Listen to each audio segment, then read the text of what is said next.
Bonsoir à tous, je m'appelle Serge Alain Autour, c'était plutôt l'histoire et la géographie plutôt que le français. Bonsoir et bienvenue à ce décryptage quotidien de l'actualité de 19h, de lundi à vendredi entre 19h et 21h, 18h, 20h, Greenwich Mean Time. Sauf qui peut, en début de soirée dans la salle d'audience du tribunal de première instance de Bonanjo, Douala, après que la police et la gendarmerie aient décidé de charger les nombreux avocats mobilisés depuis la matinée par solidarité à leurs collègues maître Wantongeko Augustin et Djouko Christelle, les deux avocats au barreau du Cameroun, accusés d'outrage à magistrat et d'escroquerie, ont été déférés à la prison centrale de Douala lundi dernier. Près d'une centaine d'avocats se sont ainsi mobilisés hier à Bonanjo pour plaider leur libération provisoire. Ils se sont même portés garant pour cette liberté provisoire. Mais le juge va décider autrement en mettant l'affaire en délibéré pour le 25 novembre 2020. C'est ce retour à la case prison pour les deux confrères qui ne sera pas du goût des avocats mobilisés pour la cause. Ils vont manifester leur mécontentement en refusant de quitter la salle d'audience. Madame, Monsieur, tout à l'heure à 20h, c'est la très grande édition d'information du journal le plus attendu de la planète. Il sera présenté par Cédric Nouffelé, tout de suite après le débrief du journal. Et tout de suite, j'espère que vous êtes là, le fait du jour.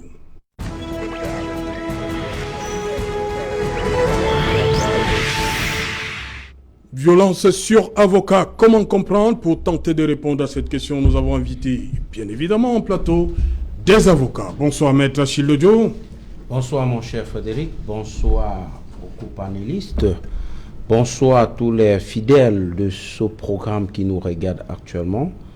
Permettez que je passe des salutations militantes au maire de la commune de Montbord, qui fait beaucoup de bien pour les habitants de cette municipalité. Maire SDF? Oui, maire SDF, okay. Janvier Koundé. Et je passe aussi mes civilités au procureur de la République, le procureur général, près la cour d'appel du littoral. Voilà. Bonsoir, Barista Tamfou. Good evening. Good evening, Serge Alain. Good evening to my colleagues. And good evening to all the numerous viewers of Equinox TV, and also good evening to all Cameroonians. You permit me to use your forum to continue to extend my sympathy and condolences to all people who are losing loved ones in the Northwest and in Southwest with respect to the ongoing crisis, and all those who are victims, all the Cameroonians who are victims of gross violations of human rights. It is surprising. It's even abominable that in a civil society like us, you as a Cameroonian, you can't find yourself secured. It's regrettable because at all the levels, human rights have been violated.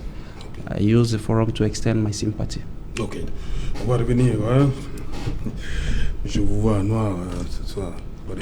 Exactly. Voilà. Bonsoir, maître Augustin Gueffak. Serge Alain, bonsoir. Un bonsoir particulier à nos deux confrères qui sont à Nebel, à la prison centrale de Nebel. Un bonsoir particulier à tous les confrères qui ont été blessés par l'armée, par les gendarmes et les policiers dans la salle d'audience hier. Un bonsoir particulier à Tézem qui à l'heure actuelle a son tympan cassé. Et j'utilise ce vocabulaire parce que je ne suis pas médecin. Son tympan est cassé, tout le monde l'a vu hier. Nous sommes peinés. Merci. Voilà. Bonsoir, maître Georges Tegem. Bonsoir Saint-Germain, bonsoir à tous mes copanélistes, bonsoir à vos téléspectateurs toujours aussi nombreux. Je saisis cette occasion pour également présenter ma sympathie avec les confrères qui sont malheureusement aujourd'hui détenus à la prison de Newbel. Je voudrais également souhaiter un prompt rétablissement à ceux qui sont en ce moment dans une situation de détresse dans les hôpitaux. Je leur souhaite beaucoup de courage et j'espère qu'avec un peu de temps, ils retrouveront leur santé et que nous serons toujours ensemble. Ok. Je reste avec vous, maître Georges Tegem. Est-ce que vous comprenez ce qui s'est passé hier, cette déferlante de violence sur vos confrères? Est-ce qu'ils menaçaient? ils avaient des éléments qui pouvaient, par rapport, parce que Maître Méli parle de proportionnalité des opérations de maintien de l'ordre en dehors de toute nécessité, voire proportionnalité. C'est-à-dire que, est-ce que vos confrères représentaient une menace hier pour qu'ils subissent ce qu'ils ont subi hier? Écoutez, aucune violence n'est tolérable dans un état de droit comme le nôtre. Vous savez que je suis un partisan de la République exemplaire. Et vous savez très bien que pour moi, la République exemplaire est une œuvre difficile. Comme on dit, l'œuvre de construction a toujours été une œuvre très très difficile. En tout cas, elle n'est pas aisée. Je sais, je comprends, c'est douloureux, mais je garde la tête sur mes épaules. Je le regrette, je le déplore. C'est pas seulement à l'égard des confrères, avec tout le monde. Aucune violence ne doit être acceptée dans un État qui se veut de droit comme le nôtre. Mais je continue à croire que nous devons tous continuer à travailler. Voyez-vous, Serge Alain, notre société a peut-être beaucoup avancé, mais nous tous, nous avons encore beaucoup de choses à apprendre, y compris moi, vous également. Vous vous souvenez, je ne vais pas vous rappeler, j'ai suivi l'autre jour une altercation et au MMA Equinox a quelques difficultés. Vous vous souvenez, une dame qui est intervenue sur un plateau, ça fait jaser. Donc tout ça montre que nous avons une société à bâtir et il faudrait que chacun intervienne avec beaucoup de responsabilités. Il faudrait que chacun y mette la main, il faudrait que chacun s'adapte à l'évolution de la société. Ce qui s'est passé effectivement il y a Douala Bonanjo, les confrères qui sont blessés, c'est regrettable. Ils n'ont pas besoin d'être avocats pour que je le dise, mais je pense que nous devons continuer chacun à son niveau à travailler. Barista Tampou, vous étiez à Bonanjo hier. Est-ce que vos confrères représentaient une menace pour subir un tel assaut, on va le dire? Serge Alain, what transpired at the court of first instance Bonanjo is an abomination. You see, the courtroom is considered to be a sacred environment. That is the only place where lawyers can express themselves without any fear. But yesterday, the court premises at that time showed that the lawyer was in danger, even while in court. You will never hear that lawyers have gone maybe to military barracks and intimidate officers or gendarmes or police. You will never get that.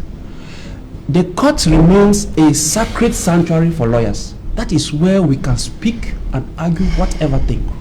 So just from the onset of the case, the presence of law enforcement officers to intimidate lawyers was already against our practices. We are the officers of justice. We are the prince of justice.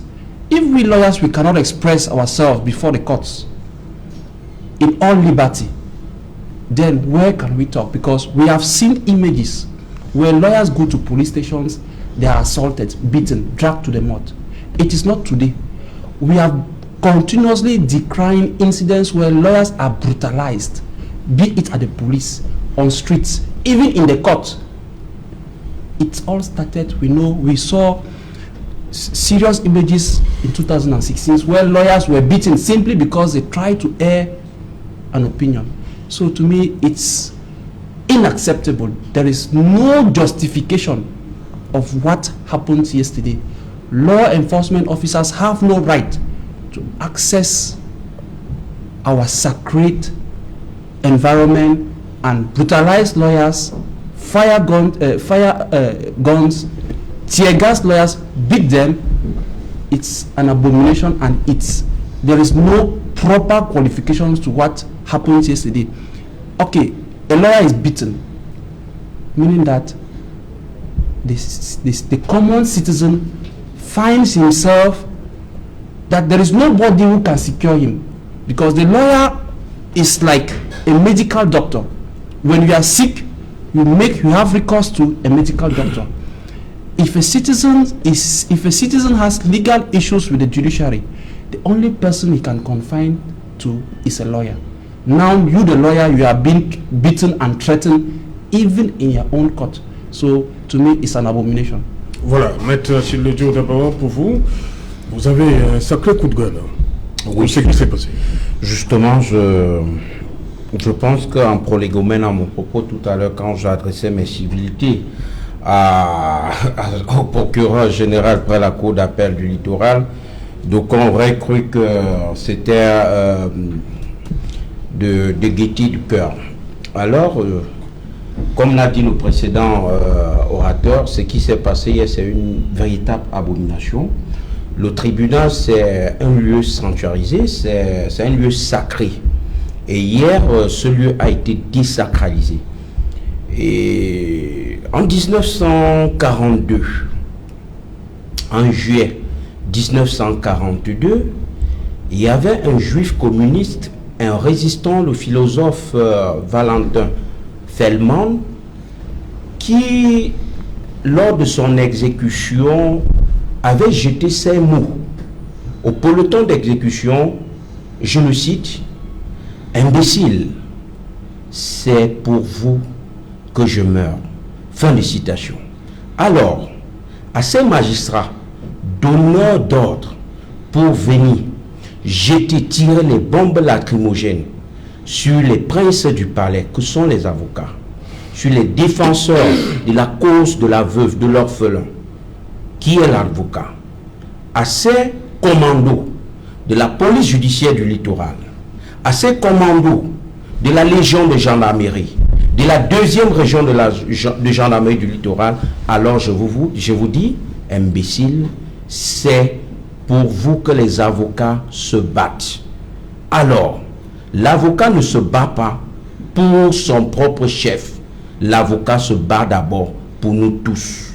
Regardez comment est-ce que ces magistrats révoqués ou rétrogradés, ces policiers révoqués ou rétrogradés, regardez comment est-ce que l'avocat à qui ils ont recours se bat corps et âme pour que justice soit rendue. Aujourd'hui, c'est sur cet avocat qu'ils trouvent l'opportunité de venir faire étalage de leurs gros muscles. Moi, j'ai dit qu'en tant qu'avocat, cela ne devrait jamais se passer dans un état de droit. Le barreau du Cameroun doit absolument, je dis absolument, réagir. Nous ne pensons pas que, même si le président de la République est au courant, il doit être absolument... Vous parlez du barreau, maître Achille Ledjo, ça fait quand même, on va dire, bientôt 24 heures. Pourquoi le barreau reste silencieux? Non, vraiment, une situation aussi... Le barreau a ses organes de communication, ils communiqueront en temps opportun. Ah, vous leur donnez le temps? Moi, je pense tout ça. Quand c'est le gouvernement, vous demandez qu'il réagisse tout de suite. Hein. Oui, bien sûr. Il y a ce qui s'est passé hier. Vous avez Maître Ngefak a parlé de... J'ai même vu un hier qui avait le bras complètement brûlé. Et vous pensez que ça doit attendre la sortie du barreau? Dans tous les cas, le barreau, c'est un corps qui est bien organisé. Nous avons des structures très fortes. Nous avons confiance en nos dirigeants, aux membres du Conseil de l'ordre. Aux dernières nouvelles, nos responsables sont dans la ville et sont en consultation véritablement avec ceux-là qui, je pourrais qualifier de donneurs d'ordre. Je voulais tout simplement avancer en disant, mon cher Serge Alantou, que véritablement, on assiste depuis un certain temps à la désacralisation de la fonction, de la profession de l'avocat. Bref, il est question de montrer au grand public que l'avocat n'est rien, alors qu'en réalité, c'est lui qui est le garant même de cette justice. Voyez-vous, j'ai toujours l'habitude de le dire, le besoin de sécurité crée l'État et l'État fait la sécurité. Et dans un état où il y a la sécurité, il y a absolument la justice pour réguler nos comportements dans la société. Et s'il n'y a pas des gens comme l'avocat pour permettre à ce que l'on reste campé sur ce que le législateur a décidé, bien évidemment, vous allez vous rendre compte qu'on risquerait de basculer dans une situation, dans une société où celui qui a le pouvoir est tenté d'en abuser. Je veux dire, pour rentrer dans les faits même, on ne peut pas discuter des faits ici, là. Oui, justement. On y voit parce que l'affaire est encore pendante. Oui, nous regardons la forme, nous interrogeons juste la forme. Voilà, non, nous restons, on dit violence sur avocat. Comment comprendre? Pourquoi c'est bien délimité, hein? Voilà, justement. Voilà, merci. Oui, vous avez terminé? Non, je peux revenir dans... Ok, maintenant, pour vous, ce qui s'est passé hier au TPI, Ce qui s'est passé hier La violence d'abord. ne profite ni aux magistrats, encore moins aux avocats. Permettez, Maître Sira, dans une correspondance au ministre d'État garde des Sceaux, Laurent Issou, Oui, il demande qui en est le commanditaire. Est-ce que vous pensez qu'il y a un complot contre les avocats? Serge Alain, je me reprends. Oui. Comment comprendre? Ce que nous devons comprendre, c'est la banalisation de la violence au Cameroun. La violence a envahi les trois pouvoirs, que ce soit le pouvoir exécutif, que ce soit le pouvoir judiciaire, que ce soit le pouvoir législatif, enfin le pouvoir judiciaire. Le maître dans ces trois pouvoirs, c'est la violence. C'est ce qu'il faut comprendre. Ça profite à qui? Ça ne profite plus à la République exemplaire en construction.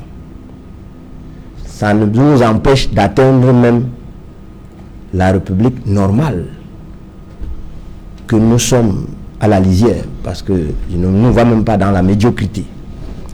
Ce qui s'est passé hier laisse à désirer et interpelle ceux qui résistaient encore à comprendre que ce pays est à refaire et à tous les niveaux. Et mon distingué confrère Maître Tegel a bien dit que chacun devait être responsable à son poste. Ce qui s'est passé hier démontre que tout le monde a démissionné de sa responsabilité et a rejeté le tort sur la hiérarchie qu'on ne connaît pas. Voyez-vous, Serge Alain, hier, le procureur de la République a démissionné de sa fonction, le juge a démissionné de sa fonction, parce que voyez-vous, le grand maître, le patron du tribunal, c'était le juge. Il est parti, abandonnant tout le monde dans ce brouhaha, alors que la loi lui donne tous les éléments pour mettre de l'ordre dans la salle avant de partir. C'est lui qui assure la police d'audience. Il a mis fin à son audience. Les avocats ont crié, il a compris. Il est revenu, parce qu'il faut le préciser. Ensuite, il a manifesté sa colère, il est parti, abandonnant les êtres qu'il est supposé, en tout cas, qu'il a le devoir, en vertu de la loi, de protéger, de discipliner entre les mains de la police. Tout le monde a vu la police venir. Ce que nous disons, c'est très regrettable. Il faut que chacun prenne ses responsabilités. Ce qui s'est passé hier, je ne sais pas si les autorités ordinales ont été reçues par les autorités judiciaires de la ville. Ce qui démontre qu'il y a un creux dans la maison commune qui est la maison de la justice entre les avocats et les magistrats. Ce qui s'est passé hier démontre que les états généraux de la justice doivent être impérativement convoqués. Ces gens-là, l'autre jour, c'était les anglophones. Le patron de la justice a dit que c'était des hors-la-loi. Nous avons plié notre petit doigt. Avant-hier, c'était notre consoeur Ndoki qui prenait une balle. Le garde de Sceaux a dit que c'était des activités politiques. Aujourd'hui que nous sommes dans l'exercice de ce que la loi nous confère, de l'unique chose qui nous revient, l'exercice de la profession, l'exercice du métier, dans la maison recommandée. J'attends, je veux écouter le ministre de la Justice, garde des Sceaux, qui nous dise en ce moment-là où est-ce que l'avocat devait s'exprimer. Parce que c'est ça la difficulté. Pourquoi le ministre a laissé faire? Le ministre d'État en plus a laissé faire, parce que nous savons les comptes rendus remontaient à la seconde. Pourquoi ces bras séculiers ont laissé faire? Est-ce qu'il est devenu tellement si faible, si fragile, que la police a autorité sur lui. Nous avons peur. Il faut les états généraux de la justice pour régler toutes ces petites choses. La réalité, ces gens-là, n'entrons pas dans le dossier parce qu'en entrant dans le dossier, nous ne nous en sortirons pas. Voyez-vous, j'ai plaidé le dossier hier. Moi, je m'attendais à répondre aux faits. Mais les 3 inculpés, les 3 prévenus ont plaidé non coupables. Ça veut dire, en premier, ils n'ont rien fait. Je ne peux pas deviner ce qu'il y a dans le dossier, parce qu'on n'est pas allé au fond. Il nous restait là, hier, uniquement à justifier que ces prévenus, les avocats que nous défendions, il faut le prévenir, nous étions au moins 300 en salle, chacun était prêt à dire, si c'est le lendemain, on les ramène. Alors, notre frère, notre soeur qui est la magistrature, refuse de dialoguer avec nous. Ne nous fait pas confiance. Est-ce qu'il est obligé, oui? Mais c'est la loi. La loi lui dit que dans ces circonstances, il doit tenir compte de ce que nous sommes d'abord des frères. Donc vous êtes des privilégiés? Non, comprenons-nous. Oui. En matière de demande de mise en liberté, Oui. ce qui est demandé au juge, ce n'est pas d'aller au fond du dossier. Je crois que c'est l'anglophone qui exprime cela mieux. The bail is free. Ce que le juge doit vérifier, c'est les garanties de représentation. Oui. D'abord, le magistrat, c'est le frère de l'avocat. C'est son frère. Si on parle comme au quartier, même père, même mère. C'est-à-dire, ils se connaissent. C'est pourquoi ils sont dans la même maison. Mais pourquoi le magistrat refuse de faire confiance à son frère? Alors qu'à la même audience, le même jour, le voisin de l'autre côté du fleuve, le magistrat préfère lui faire confiance. Il lui dit, va chez toi. Le jour où tu voudras, tu traverseras le fleuve et tu reviendras. Nous devons d'abord nous-mêmes nous interroger. Pourquoi mon frère magistrat refuse de me faire confiance et fait confiance aux voisins? Donc nous-mêmes, en interne, nous devons d'abord, en tant qu'avocats, nous polir, extirper la mauvaise graine dans la maison. Oui, et revenir à la justice les mains propres, afin que le magistrat nous fasse confiance. Et à l'inverse, de l'autre côté, il faut que le magistrat, qui comprenne qu'il n'attend que son salaire, s'il le comprenne, je crois que le problème de la justice sera réglé. Les problèmes de la justice seront réglés. C'est ce que je peux comprendre. Okay.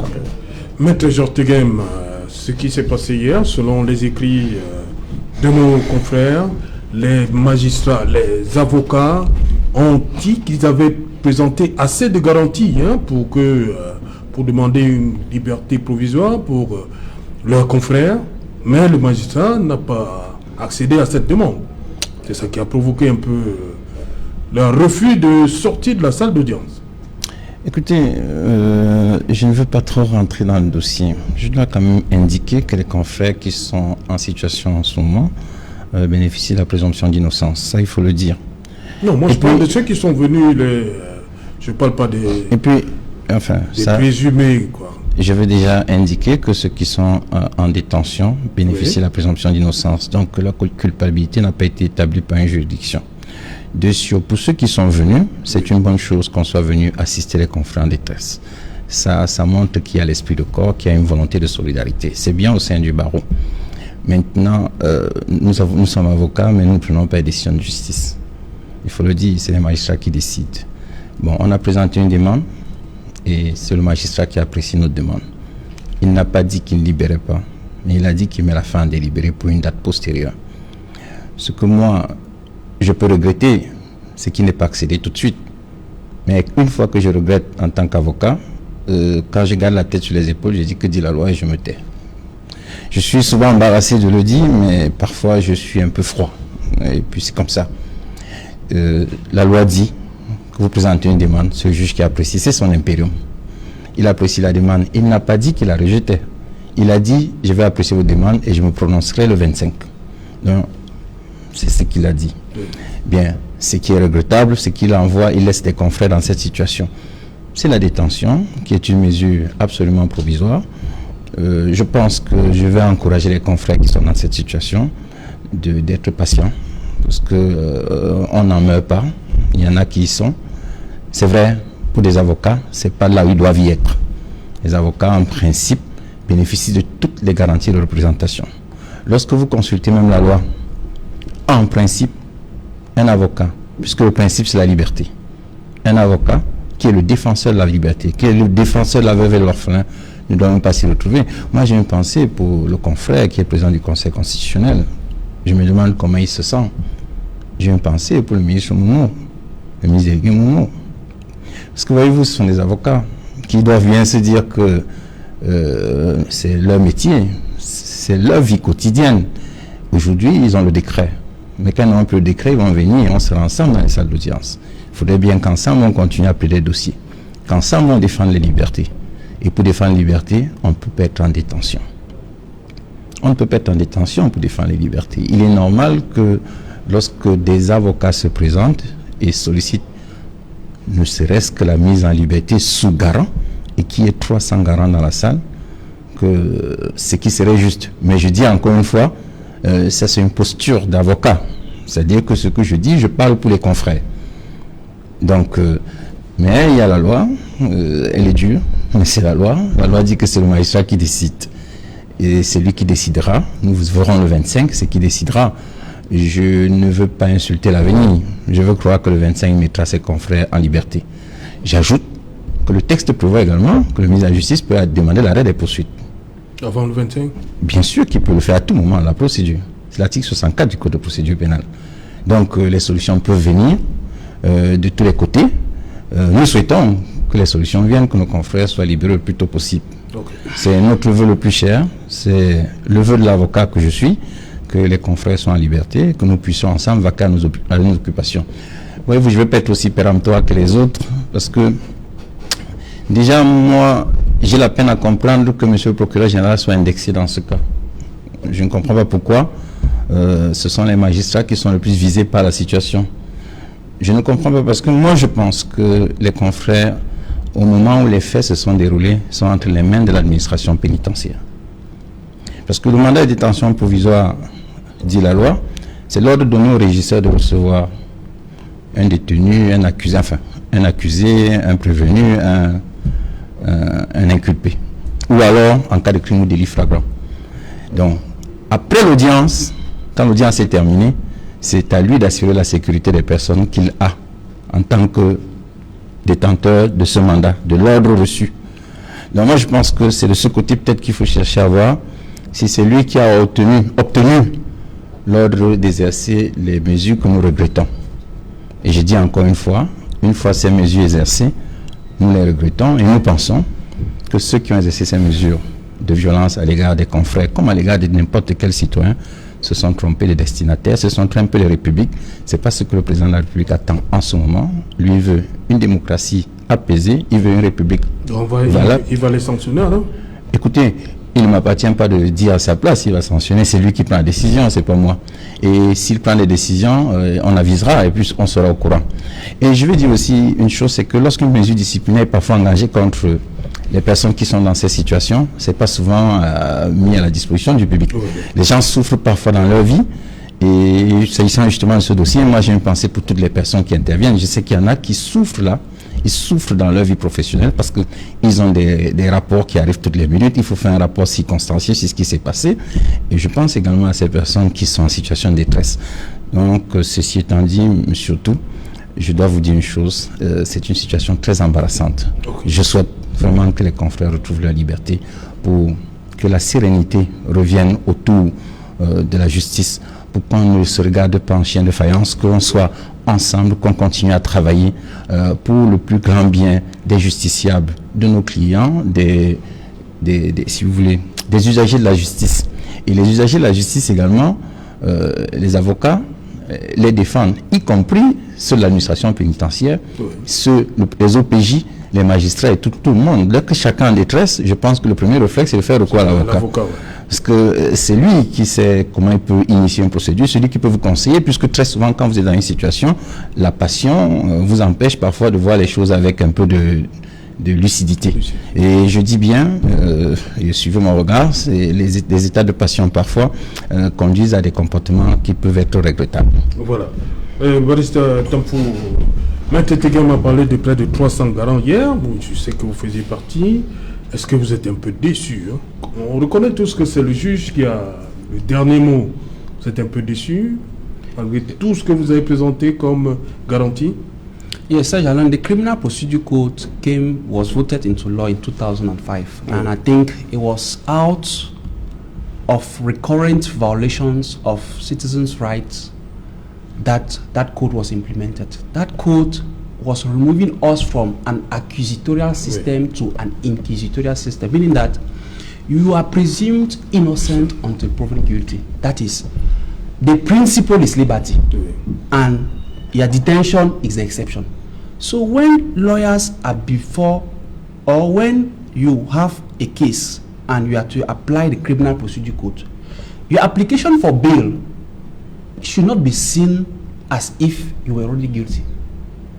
In the present case at hand, the application for bail was presented to the court according to the provisions in the Criminal Procedure Code. And if you go by that code, with all the guarantees that were presented before the court, I think they were sufficient enough in the eyes of the judge to see that we are not in an accusatorial system.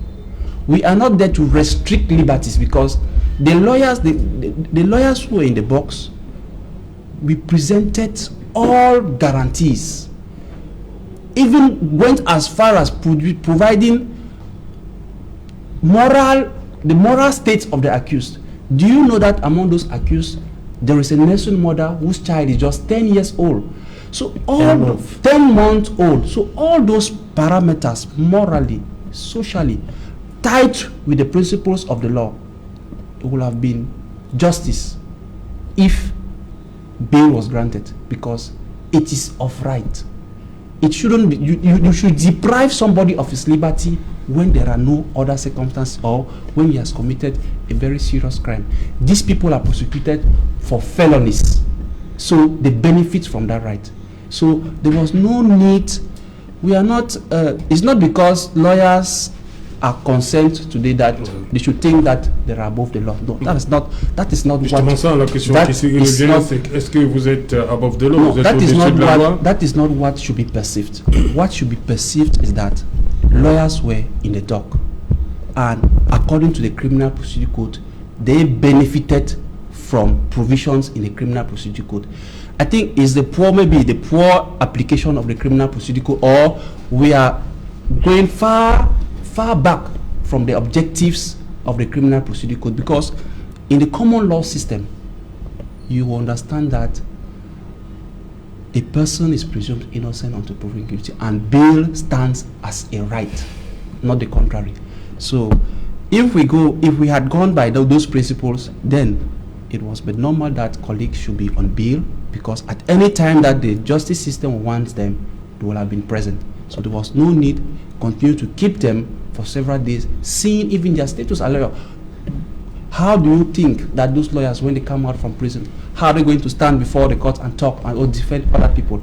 So to me, I think it wasn't proper that this lawyer should have been sent to jail when we have the Criminal Procedure Code that gives avenues to manage such cases and then for them to be on bail. Voilà. Maître Achille Lodjo, on reconnaît quand même que le juge peut aussi refuser. Oui, bien sûr, quand c'est refuser d'accorder la liberté, non? C'est son impérium. Voilà. C'est son impérium, mais seulement, je voudrais aborder la question sous un autre angle, oui. C'est-à-dire l'analyse qui voudrait qu'on voie cette affaire avant même d'arriver chez le juge. C'est ça le problème. Et c'est ça où le bas blesse. Serge Alain, permettez que je vous dise que ma grand-mère me disait, le jour, c'est quand tu récoltes, quand tu es en saison de récolte, présente que tu te rends compte que hey, l'année dernière était meilleure que celle-ci. Je voudrais demander aux confrères Maître Tegem si depuis l'arrivée de la nouvelle équipe au parquet général, il est même déjà allé là-bas, ce ne reste leur présenter ses civilités. Je ne sais pas si vous êtes au courant que depuis un certain temps, les procureurs de la République près des tribunaux d'instance ici à Douala sont des chefs sans pouvoir. Je continue en disant tout simplement que, mon cher Serge, vous avez l'habitude de m'inviter sous ma casquette politique. Aujourd'hui, vous m'invitez comme avocat et chaque fois que je suis sur un plateau de télévision, j'ai une obligation de vérité, d'information et d'éducation des masses, surtout ceux qui nous regardent. Alors, la vérité dans cette affaire, c'est que Maître Georges Tem dit que dit la loi. Allons-y, que dit la loi? Les chefs d'infraction retenus contre les confrères, nous ne voulons pas entrer dans le dossier. On ne veut même pas savoir s'ils ont raison ou pas. Les chefs d'infraction retenus contre les confrères, ce sont des délits. Que dit donc la loi? La loi dit que vous ne pouvez pas être mis dans une maison d'arrêt quand il s'agit d'un délit. Plus grave, lorsque vous présentez les garants de représentation, vous devez bénéficier de cette mise en liberté provisoire. Ça, c'est déjà devant le juge. Or, avant même, lors des enquêtes, qui est le patron des enquêtes judiciaires dans la région du littoral? C'est le parquet général. Il faut qu'on se comprenne bien. Le patron des enquêtes judiciaires, c'est le procureur de la République, mais au-dessus de lui, il a le procureur général. Alors, vous êtes poursuivi pour XXX autre infraction, ce sont des délits. Déjà que quand l'officier de police judiciaire transmet le dossier au parquet, il vise déjà les articles qui réprimandent les infractions qu'il a retenues contre vous. Vous devez savoir que s'il faut respecter la loi, nul n'est au-dessus de la loi. Même pas le magistrat, encore moins l'avocat. Nous tous, nous devons respecter la loi. Que dit la loi? En la matière, vous ne pouvez pas faire l'objet d'une détention si ce n'est pour un crime. Ce n'est pas un crime. Si c'était un crime, c'est le tribunal de grande instance qui devait être compétent. Actuellement, c'est le tribunal de première instance de Douala Bonanjo qui a été saisi de l'affaire. C'est un délit. Que dit la loi? Alors, vous comprenez, mon cher Serge, que toutes ces frustrations, c'était la goutte d'eau de trou qui justement a débordé le vase.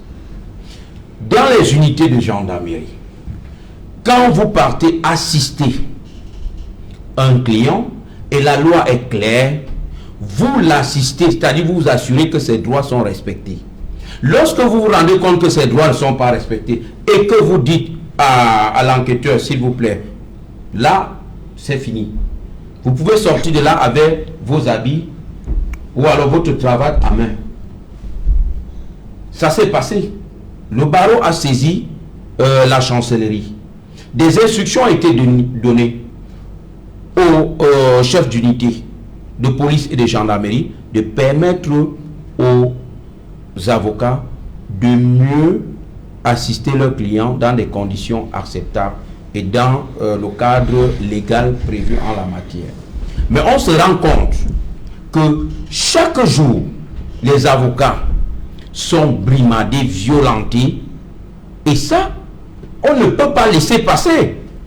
Et le comble dans tout ça, c'est que ces gens-là allaient regarder, n'est-ce pas, au barreau, allez regarder la liste des avocats. Vous allez voir combien de magistrats ont laissé pour venir être avocats. Puisque la loi est claire, après une certaine année, 10-15 ans, vous pouvez rentrer et venir juste, je veux dire, laisser votre ministère de juge et venir être avocat. Voilà votre futur collègue, on ne sait jamais. Voilà quelqu'un avec qui vous pouvez dormir dans la même maison.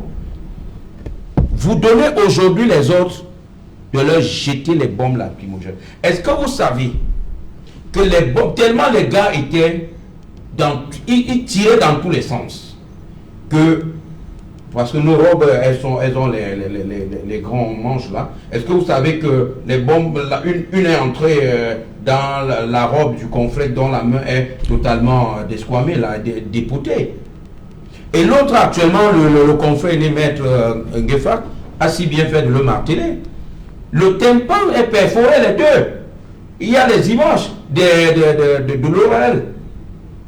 Tout à l'heure, avant de monter, avant de venir sur votre plateau, qu'est-ce qui peut justifier cette violence à l'égard de l'avocat, à l'égard de celui-là qui est même le garant du respect de cette loi-là? Si nous tous, nous démissionnons, je vous jure, c'est la barbarie, c'est l'état de nature qui va s'installer, puisqu'il n'y a plus personne pour faire le contre-pouvoir. Pour faire le contre-pouvoir, l'avocat n'est pas l'adversaire des officiers de police judiciaire. L'avocat n'est pas l'adversaire des magistrats. Pour les magistrats, nous sommes dans la même maison.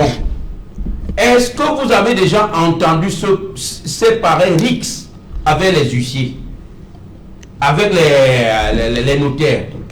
Même quand les huissiers sont dans la phase d'exécution, vous n'allez jamais comprendre pareil RIX. Pourquoi toujours avec les magistrats? Mais parce qu'ils ne réussissent pas jusqu'aujourd'hui à intégrer qu'ils sont des fonctionnaires. Ils n'attendent que leur pédien qui vient de l'État du Cameroun. Alors que l'avocat, lui, il est de la profession libérale. Il n'attend pas un salaire mensuel. Et il peut arriver que sur une affaire, il se constitue pro bono, c'est-à-dire il défend pour rien. Mais il peut arriver aussi que sur une autre affaire, ils s'en sortent correctement. Et c'est pourquoi vous allez voir, ces magistrats ont toujours des pincettes de jalousie. Je vais le dire. Parce que quand ils vont voir des magistrats, je vais dire les avocats sortis en 2015 ou 2018, ou rouler carreau, ils vont dire, mais dis donc, les jeunes ici là, ils ont fait comment? On les attend ici là. Et je peux vous dire, la main sur le cœur, ce qui s'est passé hier, beaucoup de magistrats sont contents. Beaucoup de magistrats sont dans leur cabinet, sont très contents de ces violences. Mais demain, ils vont recourir vers le ministère de l'avocat pour défendre soit leur propre personne, soit l'un des membres de leur famille, soit l'une des connaissances. Bref, l'avocat, c'est pas pour me vanter, c'est pas pour vanter la corporation.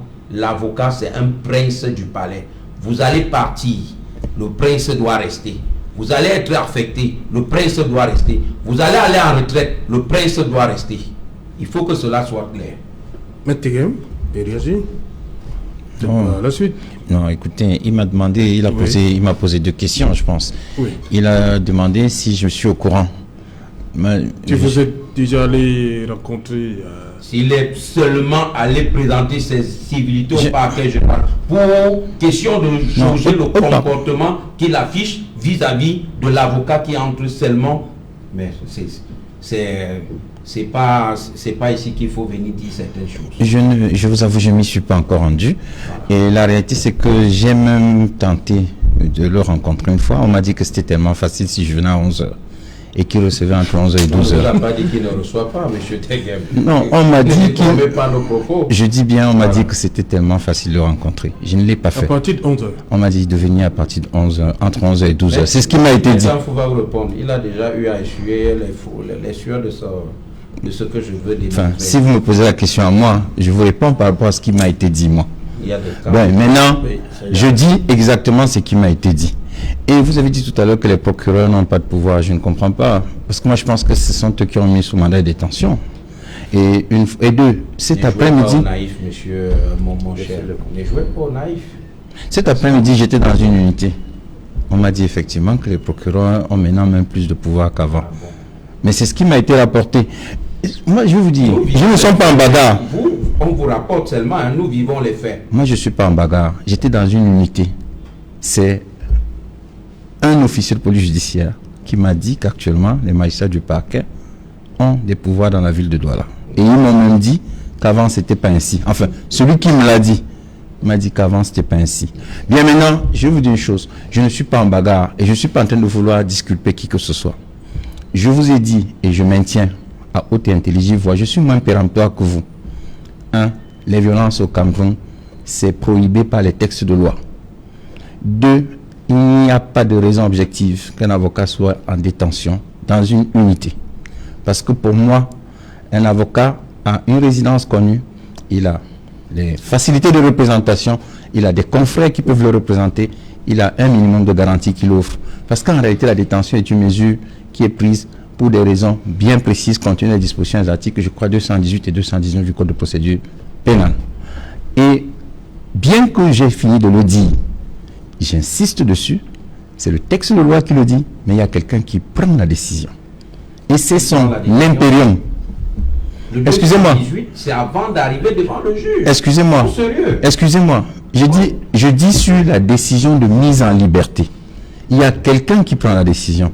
C'est bien le président du tribunal. Et pour terminer sur le sujet, j'ai fait observer que c'est à l'administration pénitentiaire qu'il faut s'adresser, parce qu'il vous souvient que lorsque les événements se sont déroulés hier, l'audience était terminée. Ça veut dire que le président n'assurait plus la police d'audience et les personnes détenues étaient sous le contrôle du régisseur de la prison de Douala.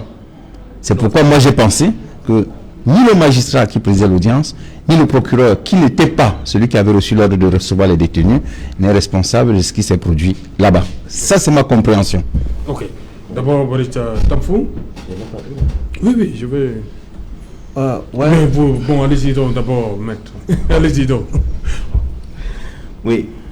Serge Alain, ce que je vais dire, je ne veux pas rentrer dans une guerre entre avocats et magistrats. Ce n'est pas l'objet de la soirée. Oui. Et puis je crois que nous sommes loin. On parle de violence.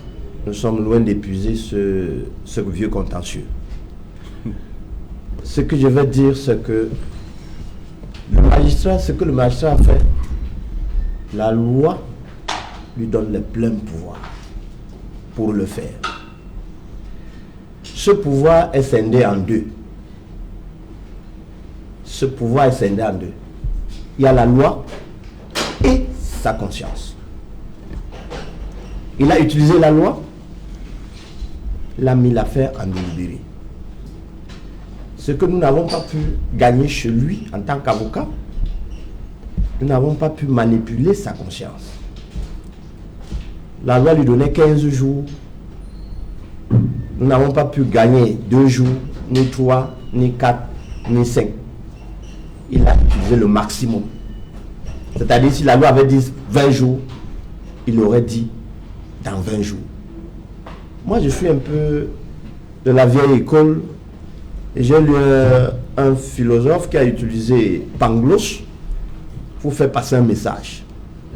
Toutes les fois qu'il t'arrive un malheur, cherche d'abord en toi-même la cause première de ton échec. Pourquoi moi, l'avocat, je n'ai pas pu manipuler la conscience de l'avocat, du magistrat hier? Je dois me remettre en question. Cela ne veut pas dire que je tolère ce que le magistrat fait. Je l'ai déjà dit, il faut des états généraux. Ceci dit, lorsque je l'aurais dit, vous constaterez, Saint-Germain, que au Cameroun, la personne sanctionnée doublement, c'est l'avocat. Ne croyez pas que la sanction que le juge pénal peut infliger à l'avocat est la sanction suprême. Non. La sanction du juge pénal, ce n'est qu'une preuve que le vrai juge de l'avocat utilisera, qui s'appelle le conseil de l'ordre. Donc, mettre un avocat en prison, ça ne lui enlève rien. S'il ressort blanchi, il sait ce qu'il faut faire. Mais s'il est coupable, c'est la vraie mort qui se signale en ce moment, parce que c'est en ce moment que son vrai tribunal commence. Or, le magistrat le sait. Il donne seulement l'impression, à travers la manipulation de son impérium, qu'il est le tout-puissant sur cet avocat. Non, il n'est pas le tout-puissant. C'est pourquoi nous disons, il y a quelque chose qui n'a pas marché. Et chacun devrait reconnaître sa part de faute pour qu'on avance. Voilà. Sa part de faute, en une phrase, sa part de faute, c'est qu'il faudrait que, moi je pense que nous devons faire un effort, chacun à son niveau, de nous former pour respecter les règles. Ok. Arita, rapidement. Yes, like I said, there is nothing that can justify violence on lawyers. And what happened yesterday at the Court of First Instance should be condemned to the highest peak. Okay. No matter what could be the motivations behind. The court yard or the courtroom remains a sacred sanctuary. So where you don't need to see people holding guns or tear-gassing lawyers. Ok, merci. On se retrouve après le journal parce qu'il est déjà là. Bonsoir Cédric, au menu ce soir. Bonsoir Serge Alain, bonsoir aux invités. Ce soir, nous parlerons de cette scène rocambolesque découverte à Douala, des élèves qui désertent les campus scolaires pour se retrouver dans des maisons de fortune, pour tourner des scènes pornographiques et consommer de l'alcool. Ils ont été appréhendés par les forces de l'ordre. Certains, notamment des jeunes femmes, certaines d'entre elles, ces fillettes ont été placées sous soins intensifs après ces actes obscènes. Nous en parlerons dans une enquête à suivre dans le journal de 20h. Nous vous évoquerons également les difficultés que rencontrent de nombreuses familles à régler les factures après l'accouchement de leurs enfants. Une mère ayant mis au monde des bébés siamois a été séquestrée dans un hôpital public à Yaoundé au point qu'elle n'a pas pu avoir accès à ses enfants décédés avant leur inhumation. La famille crie sa colère et supplie l'hôpital qui n'entend pas céder face à une facture impayée élevée à environ 194 000 francs CFA. Et dans le journal de 20h, nous parlerons de la dette publique du Cameroun. Elle s'élève à près de 10 000 milliards de francs CFA et la Sonara enregistre la dette la plus importante des entreprises publiques dans le pays. Nous évoquerons cette ouverture du dialogue entre Ouattara et Henri Konan Bédié annoncé par le président de la Côte d'Ivoire réélu il y a quelques semaines. Nous en parlerons dans quelques instants. C'est Jalin. Voilà, madame, monsieur, c'est dans la fin de cette première partie Equinox Soir. On se retrouve dans une trentaine de minutes environ pour Equinox Soir, deuxième partie. Ce sera le temps du débrief. Dans quelques instants, le 20h le plus attendu par tous, le 20h de Cédric Mouffelé. 3 enfants sur 5 souffrent de caries dentaires. Se brosser avec le dentifrice Signal enlève les bactéries et répare les petits trous dans les dents avant qu'ils ne deviennent des caries. Parce que chaque sourire compte.